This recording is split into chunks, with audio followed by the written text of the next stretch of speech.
My tomatoes are dying from the ground up. Do you have any idea what may be causing that? And this is from Miss Nadine in Cordova. So, Elena, as a tomato expert, what do you think that problem may be? I thought from the picture, we're not sure, or I don't know, if it has drainage holes. From the picture, they were planted in a container that I would like to know if there were drainage holes in the bottom, because there needs to be. Okay. You know, without knowing the exact watering practices, probably it could be very well blight that's killing them. But your spraying on your blight is going to be a preventative more so than a fix.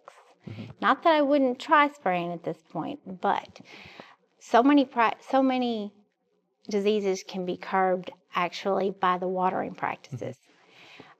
If this container already has holes in it, I would consider, and it was on a pallet, if I'm not mistaken. It was. What I would recommend is taking it off the pallet and making the holes in the bottom a little bit bigger. That way, if she's overwatering and the dirt is actually becoming stagnated with water, putting bigger drainage holes is going to keep that from happening, number one. Number two, the roots can get out of there if they want out of there. So she has no fear of them going root bound. Also, we know that we don't know what soil she's using. Right. But if they go out of the container because you widened the holes in them and dropped them off that pallet, then they're going to find what they need in the dirt, the good old-fashioned dirt.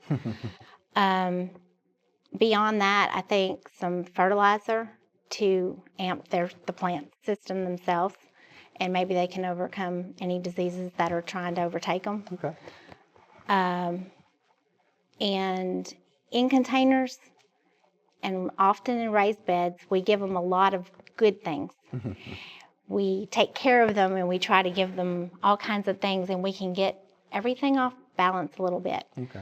I really like Miracle Grow potting mix with moisture control. It's very holistic, and I know it has what the tomato plant's like. I've grown in it from start to finish, and it feeds them very well. Wow, I'll take your word for it.